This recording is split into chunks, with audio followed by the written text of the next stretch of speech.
So, in an attempt to be clever, I decided to do things in my first book that everybody kind of complained about that weren't ever in books. And upon putting them in, I immediately got banned. What the heck am I talking about? Alright, so, Little Red Wolf Book 1. In Chapter 2, the main character gets her period. Right, she gets her period. And what's funny about that is I was going to get my book put into... So my mother lives in an area where, you know, she's got a little bit of pull. And so she was like, my baby boy has gotten a book and you need to put it into your libraries and stuff like that. And then they found out that in Chapter 2, the main character got her period, and they were like, no, it must be banned. Nobody must know that this is a thing. You know, so it's fantastically silly, but there it is. So... And there were other things in the book too. Like, occasionally the character goes to the bathroom. Now, it's not like I go into weird fetish levels of detail as to what is happening. I just mention that the character goes to relieve themselves, or I mention that the character freshens up in the morning. You know, it's one or two little things. And yet, you'd think by the way some people reacted that I had gone into some weird pornographic territory with the details. It's like, no. I simply mentioned that the character used the necessary, which is an olden term for, you know, it's that vile place where you have to do what is unfortunately necessary for the body to continue to exist. It's a very Victorian kind of, you know, way of putting it. So, you know, it's... So there you go. You always got to be careful when you decide to do something that people have pretentiously mentioned that, well, nobody does this in a book. And then you do that in a book and everybody loses their mind over it. So, you know, it's like, yeah, you got to be able to look at that and judge for yourself. Is it worth it? Is it going to give me some kind of attention? Is it something that people have complained about, but really the people who are complaining don't know what they're talking about? Because that's another thing you got to remember. The Dunning-Kruger effect is real. The Dunning-Kruger effect, it happens when a complete amateur talks as if they know everything there is to know about a topic. And the reason that this tends to happen is because experts in a topic know that their topic is very complicated. And if you're an expert in something, you know how much you don't know. So I am an expert writer. I am an expert author. I am extremely good at it.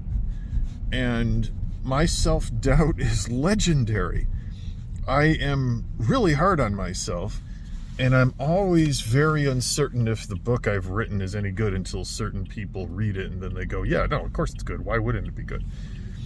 But the reason I do that is because I'm an expert in the field. And so I know really good literature when I see it. I've read stories that are so unbelievably amazing that I look at my stuff and I'm like, well, I don't think this really compares. But then I talk to some other folks who aren't in my head with all of my crippling self-doubt, who are like, no, it's excellent, it's good, put it out there, dungus. You know, just, it's a thing. So the Dunning-Kruger effect is all around us, especially when it comes to the internet, because we get a bunch of people online who are regularly going to talk at you as if they are experts when really they know nothing. I mean, just think of the sheer number of politicians that we've seen get up on their soapbox and make a stand about a topic they don't know anything about, but they have to because it's their job to have opinions on things. You know, and then what happens? We get a president that is like, hey, I'm not an expert on things, so I surround myself with experts and I try to learn before I open my mouth.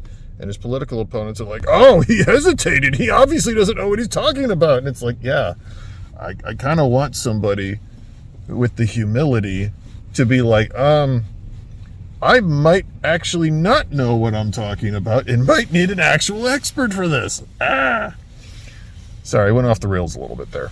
But anyway, so if you're going to be doing some kind of writing project and you pretentiously think that you know something that nobody else knows and nobody else has ever done this before and mine is totally unique and interesting, is it really?